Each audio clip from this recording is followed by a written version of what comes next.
Monsieur le doyen, monsieur le vice-doyen, mes chers professeurs, nos honorables invités et nos chers collègues, bienvenue à tous. Nous sommes ravis de vous accueillir aujourd'hui à cette conférence organisée par notre club Enactus FSE afin d'explorer ensemble les voies du développement durable, un impératif crucial pour assurer l'avenir de notre planète. Au cours de cette conférence, nous examinerons les défis auxquels nous sommes confrontés, les opportunités qui se présentent, ainsi que les actions que nous pouvons entreprendre ensemble pour assurer un avenir équilibré et durable.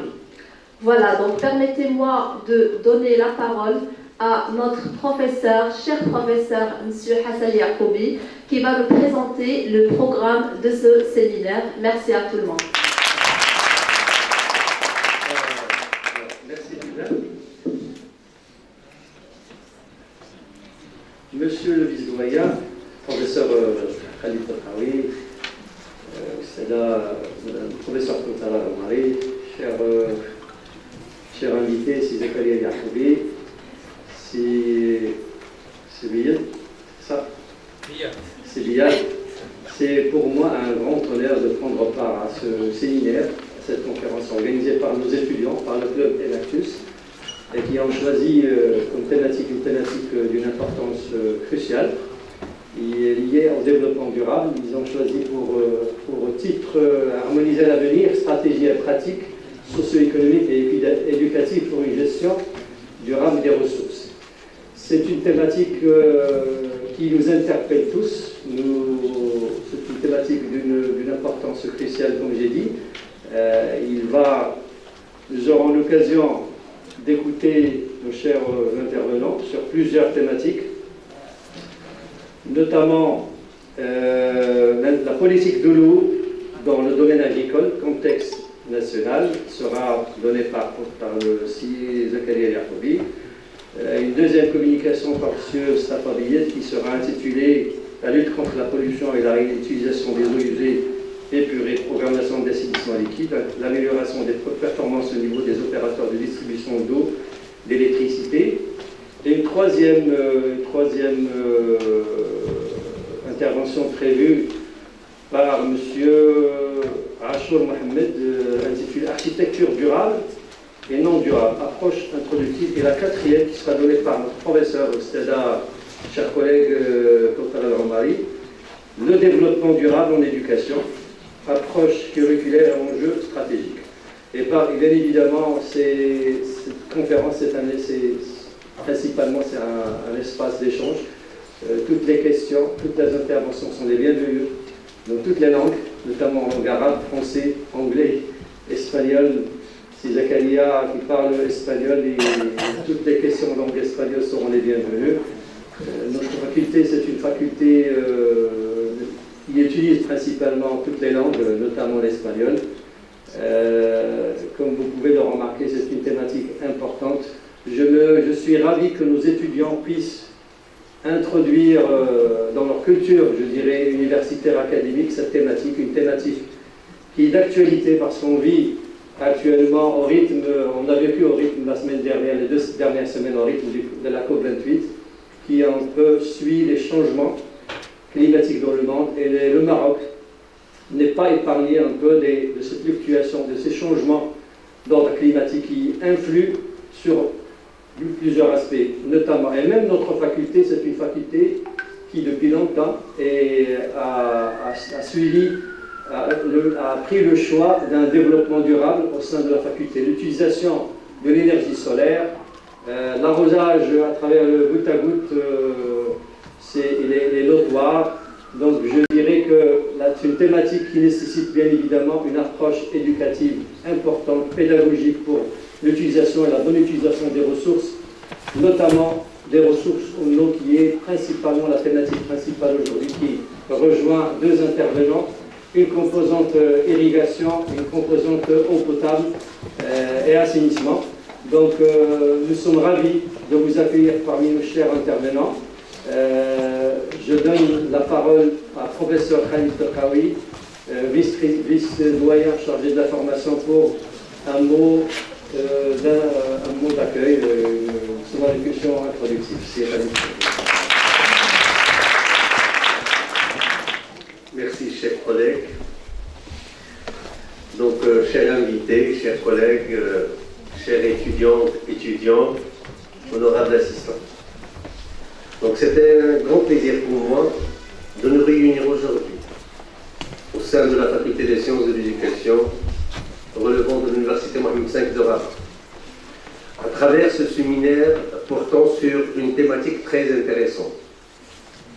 À travers son titre, Harmoniser l'avenir, stratégie et pratiques socio-économiques et éducatives pour une meilleure gestion durable, organisée par nos étudiants du club Enactus FSE. Conscient de l'importance du développement durable au milieu universitaire, notre faculté n'a cessé d'encourager les initiatives permettant à nos étudiants de s'approprier de bonnes pratiques dans le domaine. Et dans cette optique, nous sommes ravis d'accueillir les experts, les professionnels que je remercie, qui ont répondu à l'invitation de nos étudiants afin de partager leur expérience et leur savoir-faire en la matière. J'aimerais bien inciter sur le fait que les étudiants tous les étudiants de la Faculté des sciences de l'éducation ont montré un grand intérêt pour ce genre de manifestation scientifique qui ne peut avoir que de retombées positives et instructives sur leur parcours universitaire. Permettez-moi de remercier les organisateurs et les étudiants qui se sont mobilisés pour réussir cet événement. Et enfin, nous souhaitons plein succès à cet événement tout en espérant que nos étudiants puissent en profiter pleinement. Je vous remercie. Merci, professeur Khalid Tokawi. Alors, sans plus tarder, je donne la parole à Si Zakaria Yacobi. Si Zakaria Yacobi, que j'ai connu, je dois le dire, c'est pour moi un réel plaisir aussi franchement de le revoir après pratiquement plus de 2 années que je ne l'ai pas vu, quand j'ai quitté le ministère. Nous avons travaillé au ministère de l'Agriculture, nous avons partagé beaucoup de choses. J'ai appris beaucoup de choses avec lui, surtout c'est un spécialiste du domaine du génie rural, de l'aménagement hydro-agricole. Pour moi, donc, c'est un réel plaisir de le présenter aujourd'hui pour vous et de l'accueillir, de l'avoir parmi nous pour partager son expérience. C'est Zakaria.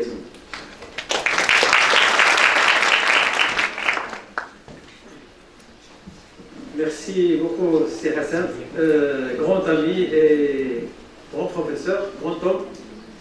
Donc, il me fait l'honneur de participer avec vous à cet événement. Je tiens à remercier les organisateurs du club, la faculté et tous les partenaires de cet événement. Donc, j'ai prévu une petite présentation, mais je ne suis pas obligé de la suivre. Je ne sais pas si vous voulez qu'on reste interactif ou je présente et vous m'interpellez à la fin. De toute façon, j'ai prévu une présentation qui s'intitule « Les défis de la sécurité hydrique et de la souveraineté alimentaire au Maroc ». Je vous laisse réfléchir de quoi je vais parler. Je vous affiche un sommaire.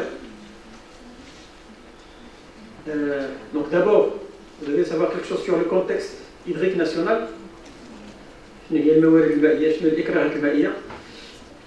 Deux, l'irrigation et l'agriculture et son lien avec la souveraineté alimentaire. Et pourquoi la souveraineté alimentaire? Qu'est-ce que c'est que la souveraineté alimentaire? 3, le climat qui change et qui évolue très rapidement. Quel est son impact sur le secteur? 3, que fait l'État? Les politiques publiques. pour contenir cet événement, ces contraintes, et quels sont les résultats qu'on récolte. Voilà, donc 2 mots sur le contexte hydrique. Sur ce schéma, en commençant par la gauche, le climat au Maroc, c'est l'irrégularité, c'est l'imprévisibilité.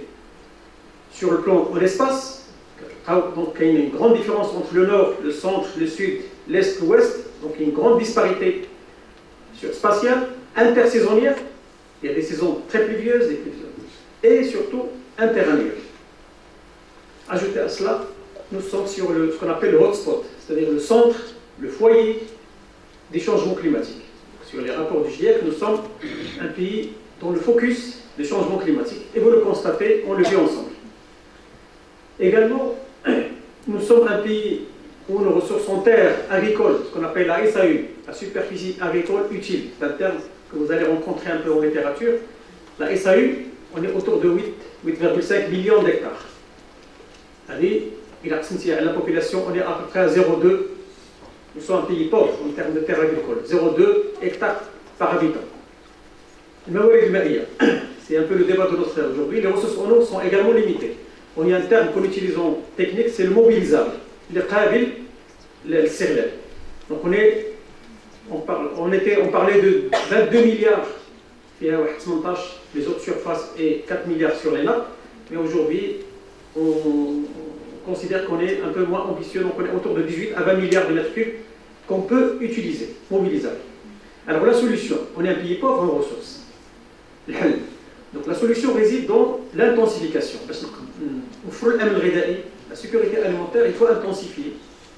Et ça passe heureusement par l'irrigation. Donc le climat, il fait défaut, donc il n'est pas fiable, donc il faut qu'on irrigue.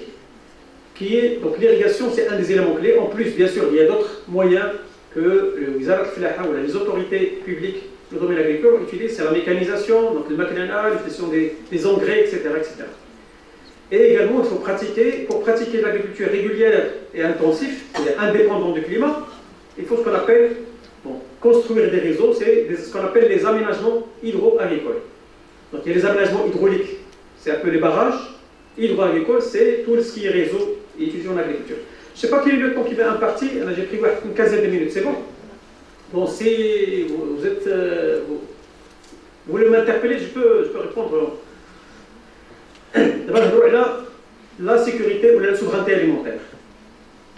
Rapidement sur la bibliographie, il y a une référence de définition qui a été présentée lors du sommet mondial d'alimentation 96 de la FAO. La sécurité alimentaire existe lorsque tous les êtres humains ont à tout moment un accès physique et économique et une nourriture suffisante, saine et nutritive, leur permettant de satisfaire leurs besoins énergétiques et leurs préférences alimentaires pour mener une vie saine et active. En termes d'éducation, c'est important de s'arrêter, peut-être plus tard, sur les mots-clés de cette définition. Chaque mot-clé porte en lui-même beaucoup de sens. Donc ça, c'est la définition de la sécurité alimentaire. La bibliographie, on parle de sécurité alimentaire, souveraineté alimentaire. Donc le concept, il a évolué même au Maroc. Donc le concept,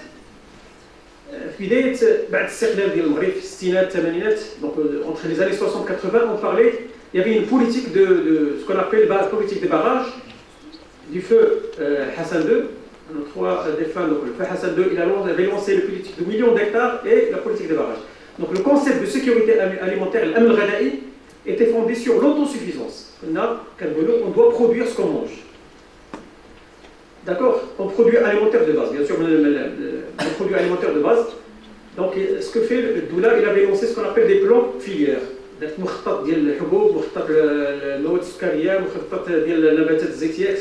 il avait lancé des plans filières. Rapidement, on s'est rendu compte qu'on ne peut pas tout produire. D'ailleurs, aucun pays au monde ne le fait. Même les pays développés ne le font pas. Ils ne sont pas bêtes.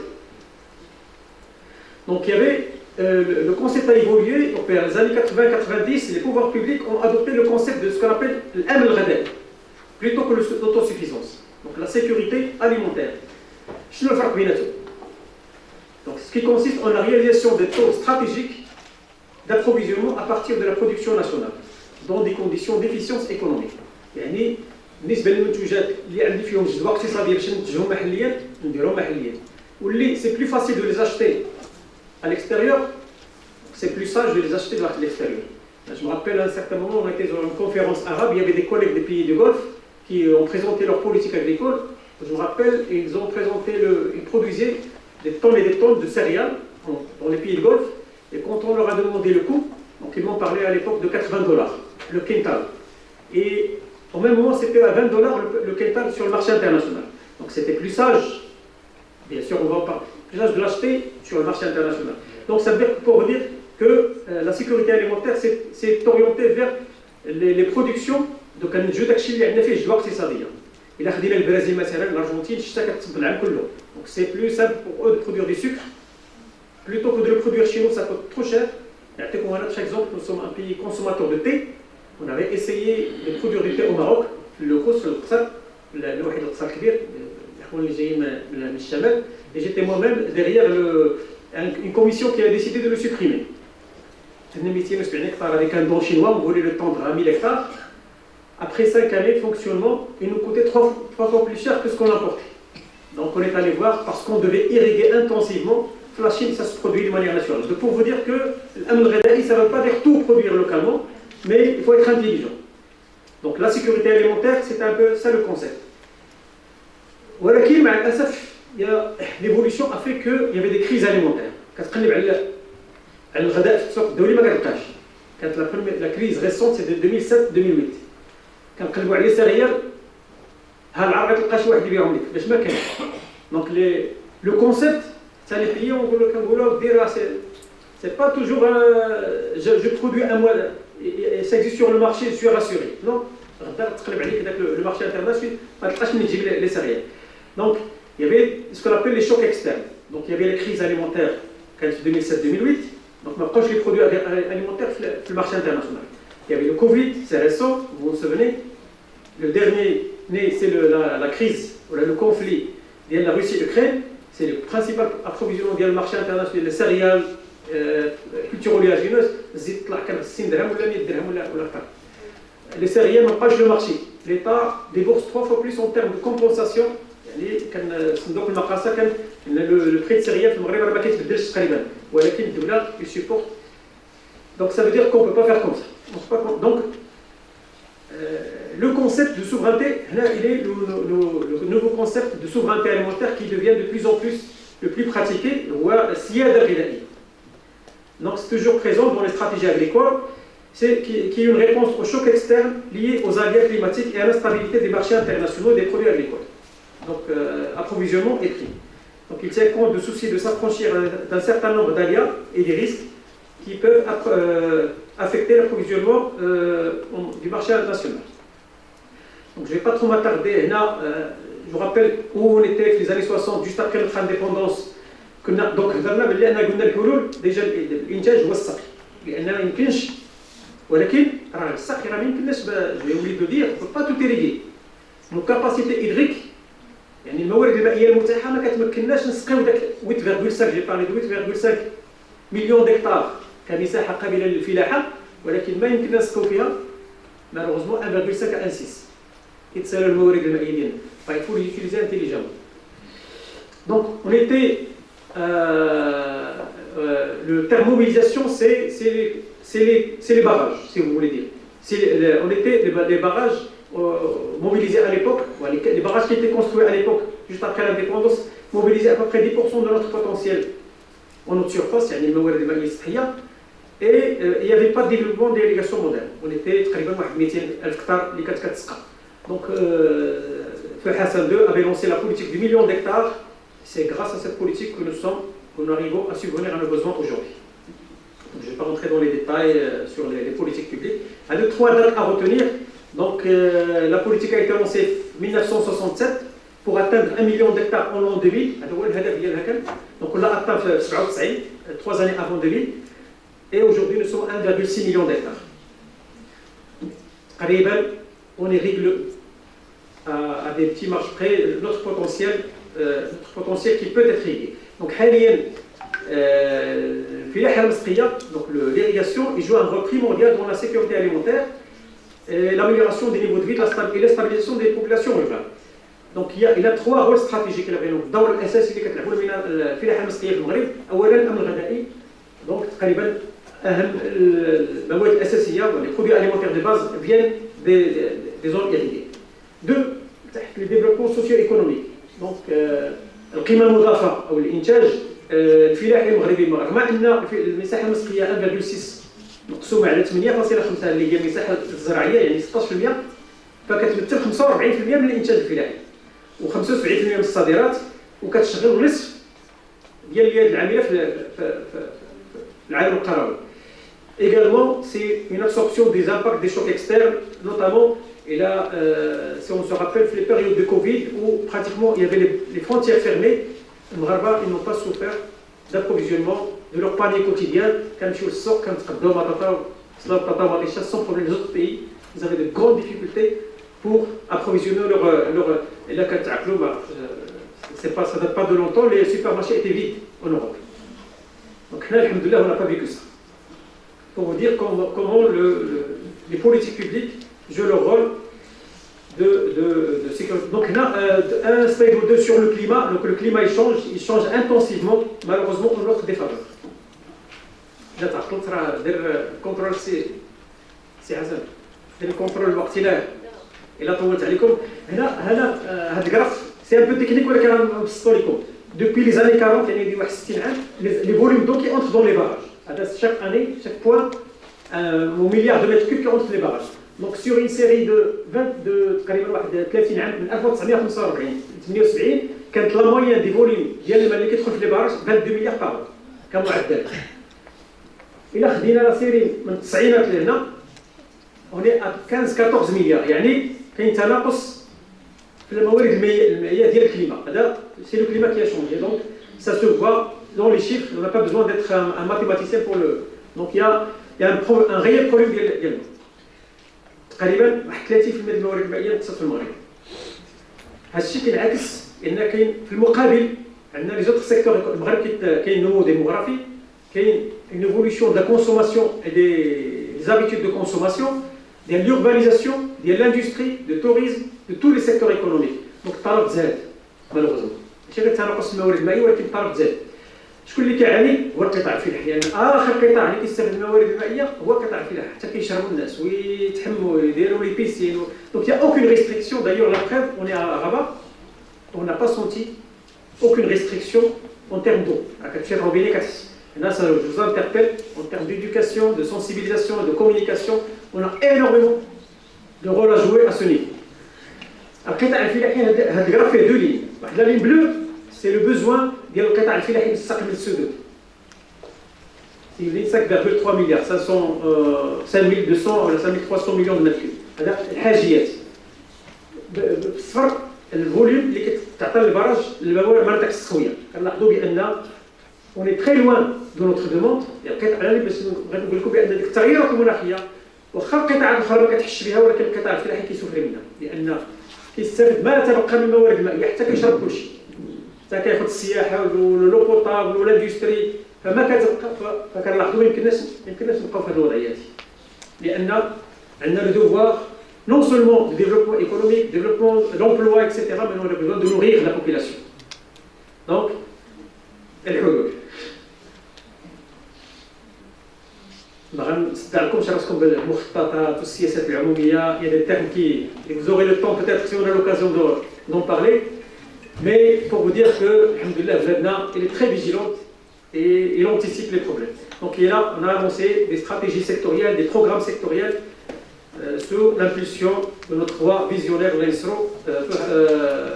Sa Majesté le roi Mohamed VI. Donc il y a des chantiers anticipation de cette crise hydrique pour sécuriser notre offre hydrique et pour améliorer notre souveraineté alimentaire. نختصر لكم هذه المخططات فين غادي كنشتغلوا حاليا. قلنا الموارد المائيه كتنقص. دونك الدوله كتعمل على مضاعفه او الزياده في العرض. augmentation de l'offre. يعني on a lancé un programme de nouveaux barrages, une vingtaine de barrages qui sont programmés. غنزيدوا لنا واحد الكاباسيتي ستوكاج ديال 6 مليار متر مكعب. كاين ce qu'on appelle l'interconnexion entre les bassins. وسمعتوا مؤخرا بلوتوغوت دو لو entre le واتسبو وبولغار. برافو عليكم تبارك الله الطلبه عندكم اجور. كاين اللي كيوصل لك كيجي تقول لنا فين غادي من بلاصه لاي بلاصه زبوه بك اكزاكتومون. انا نقدر الا بقى شي دقائق نعطيكم ان بو واحد لان هذاك سي لو تيب دارتيكوليتي aujourd'hui. دونك نو سوم en train de lancer des autoroutes de l'eau. دونك المديريه ديالنا راك عرفنا اللي درنا. دونك سي نوت بروجي نو سوم en train de lancer un nouveau projet qui va démarrer هذا السيمانه ولا الايامات الجايه. سي l'interconnexion ديال براج المخازن باش غدير له بورطابل طنجه. دونك سي نوفيل interconnexion والاخرى اون فا برولونجي دافونتاج. دونك الدوله كتعمل سور لا كونستركسيون دو باراج باش نزيدو العرض. خصنا نخزنو ديك الماء مابقاش يمشي للبحر. دونك باقي شويه الفائض في الشمال ديال المغرب. دونك اون فا لو كابتي باغ دي باراج. اون فا انتركونيكتي لي باسان الاحواض اللي فيها الفائض مع الاحواض اللي فيها الخصص زائد تحليه الماء البحر. راه غتولي الملحه فابور.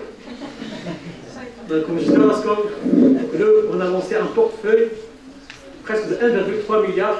ماشي ديال الجزائر هضروا على 1,3 milliard par jour qui n'existe même pas au monde. حنا كنقولوا on a lancé un programme de 1,3 milliard de mètres cubes annuels ان شاء الله هو الهدف ديال الحكومه. راه une quinzaine de stations de dessalement qui sont en chantier. Il m'a en étude ولا en chantier. هاد اليوم غتلونسا لا غروند ستاسيون في لافريك ديال كازا pour produire جميع الحاجات ديال الدار البيضاء الكبرى من الماء الصالح للشرب 300 مليون متر كوب. فيها اون بارتي غتسقى واحد المنطقه سقويه. باش نقول لكم راه الدوله كتعمل على دونك مضاعفه العرض المائي. دونك كابتي لو كي كونتينيو ا ايتر بيردي اون مير في الشمال. دونك سي دو نوفو باراج انتركونيكتي لي باسان ريش مع لي باسان بور اي لو ديسالمون بور هاد لو ديسالمون دابور بور سيكوريزي لو بوتابل باش ما يبقى حتى شي واحد مهدد بالعطش ان شاء الله. وكاين واحد النص تقريبا غنستعملوه الانتاج الفلاحي خاصه الفلاحات اللي عندها اون غروند فالور اجوتي ويونتي اون بارتي فير ليكسبور.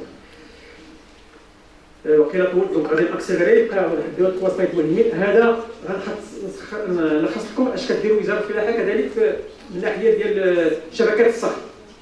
دونك عندنا لو زابروش هذا سي لو موديل نموذج التجهيز الهيدروفلاحي في المغرب. من اليسار الى اليمين دونك كاين البراج السد كاين الماء اخر كيكون دي كوندويت prise directe pour les barrages, qui est des réseaux en général en conduite, donc c'est des gros diamètres des stations de pompage, des stations de filtration, ou ce qu'on appelle des prises d'irrigation. كل فلاح عنده في الفرمه ديالو كتجي واحد ce qu'on appelle une borne avec un compteur et à la parcelle كيعطيوه les subventions de goutte à goutte.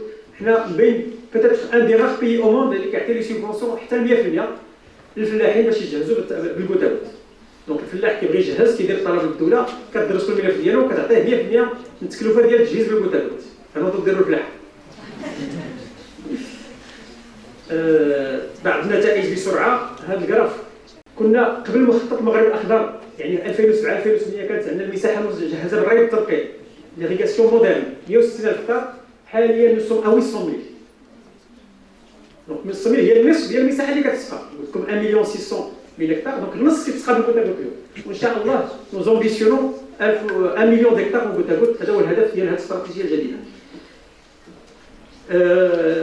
نتائج اقتصاديه مجديه جدا. هذا التقييم اللي درنا البرامج ديالنا ملي كدوز الغوت à goutte راه تقريبا النص ديال الضياع ما كينقص. وهذا مهم. كاين لا كومبوزونت ما هضرتش عليها بزاف. هو التوعيه والتحسيس للفلاحين. راه مجهود كبير كتقوم به وزاره الفلاحه مع الفاعلين. لان كاين بروغرام مخصص ديال التوعيه والتربيه كذلك لتحسيس المستعملين وجميع المتدخلين في اقتصاد الماء. فمن خلال التقييمات اللي درنا بعض المشاريع كاين اقتصاد واحد 50%. كاين زياده في الانتاج ديال الخضروات ديال المنتوجات واحد تقريبا 70% ديال لوغمونطاسيون ديال الروندمون. القيمه المضافه للهكتار كل هكتار تقريبا ضربت في 3 القيمه الانتاجيه ديالو. وكذلك مدخل الفلاح اللي كيهنا في النهايه كذلك حتى هو تقريبا اكثر من الضعف. خلاصه دونك انا جو في تيرميني ici قلت عليكم pour vous tranquilliser et pour lancer le débat aussi. À gauche les leviers ولا الاليات التدخل ديال الدوله للتامين المائي والتامين الغذائي. كاين تنميه العرض اللي هو قلت لكم ديسالمون انتركونيكسيون اي باراج. كاين رفع بالنجاعه l'efficience ou l'efficacité c'est le goutte à goutte et l'amélioration des efficiences des réseaux. 3 كنحاولوا نأمنوا واحد المخزون مائي استراتيجي اللي غيكون مخصص للسياده الغذائيه عبر تامين الموارد المائيه. دونك سيكوريزي لي ريسورس اونو المناطق السقويه لان كنا لكم الى كورك غادو كتنقص ما يمكنناش نخليوها كتطيح دونك يكون لا غودريسي. ديفلوبي كذلك كنحاولوا ننميو الحبوب. عندنا خصائص كبير في الحبوب لان هي منتوج كيكون في لي زون بليفيال يعني ماشي مسقيه. الفلاحه البوريه في المغرب هي اللي كدير لي سيريال دونك غنحاولوا نديروا درنا برنامج ديال السقي التكميلي ديال لي سيريال دونك باش نوصلوا واحد بين 60 حتى 90 مليون طنطار سنويا مؤمنه كيك سوا لاني. وديفلوبي également des dessalements principalement destinés pour les fruits et légumes, une partie de l'export, une partie sur le marché national. Donc, بهذا الشيء, Inch'Allah, on va consolider et confirmer notre sécurité alimentaire et on doit être fiers. Merci.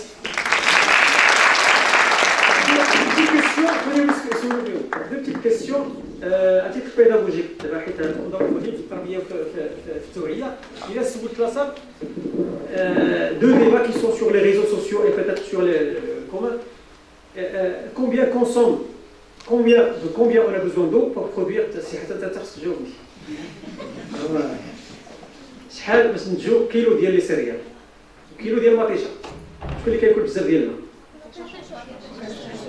قلبوا في جوجل vous êtes autorisé 1 kilo de matécha il faut 200 litres 1 kilo de céréales c'est 1500 litres ce qu'on appelle l'empreinte calcul vous êtes شحال كنصدروا ديال الماء من الماء اللي يستعمل في الفلاحه نسبه مئويه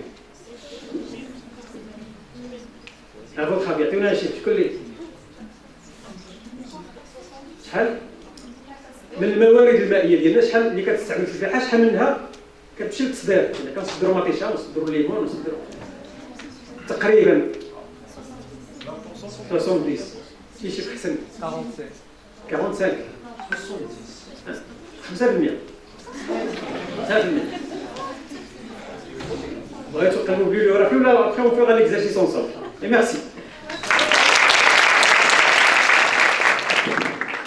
Merci beaucoup aussi Zakaria Yacoubi. En fait, je vais à un moment nostalgique, tout simplement parce que tout ce que Zakaria Yacoubi a présenté, je l'ai vécu. J'ai vécu plusieurs transitions. Des transitions en matière de sécurité alimentaire, de souveraineté, des concepts que nous mettons, où j'ai vécu cette évolution, les approches menées par les pouvoirs publics, surtout le volet de la dimension management des ressources hydriques au Maroc, où on a des aménagements hydro-agricoles. Les OMA, c'est le qui m'a dit Zakaria, أنه المغرب يكون عنده سياسة استباقية لمواجهة الأزمات بشكل عام. أكد على واحد النقطة هي النقطة de la sensibilisation. La sensibilisation au niveau du ministère de l'Agriculture. Et je dois le dire parce qu'il travaille sur des démarches didactiques pédagogiques. C'est l'Office national du conseil agricole. C'est ce qu'on appelait jadis Irshad Filahi. Irshad Filahi, c'est des spécialistes. C'est la transposition didactique. C'est le passage de l'information scientifique vers l'information utilisable, exploitable par l'agriculteur. Avec l'IMFH, mais c'est les résultats de la recherche scientifique vers en même temps aussi pour tout ce qui est campagne de sensibilisation sur la rationalisation et l'utilisation, la bonne utilisation des ressources en eau, surtout c'était la thématique.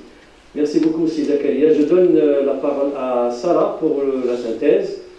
C'est un exercice aussi pédagogique pour les étudiants. C'est le format qu'ils ont choisi pour participer et donner leur participation, la montrer, la mettre en exergue. Sarah.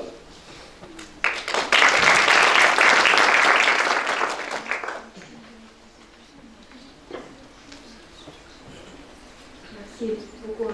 Yacoubi. Je suis Sarah Glynn, étudiante à la FSE et membre du club Inactus. Je tiens aussi à remercier M. Yacoubi Zakaria pour cette intervention très enrichissante. Vous avez tout d'abord commencé par aborder le contexte hydrique national et le changement climatique au Maroc, avec l'irrégularité des précipitations. Après, vous avez passé à la présentation des solutions qui sont l'intensification, notamment avec l'irrigation. Et puis, vous avez abordé l'importance de la souveraineté alimentaire au Maroc. Vous êtes revenu sur l'historique de la souveraineté alimentaire avec la politique des barrages pendant les années 60 et 80, après l'ajustement structuré du secteur agricole, ainsi que le plan Maroc vert et la stratégie Génération Green entre 2020 et 2030.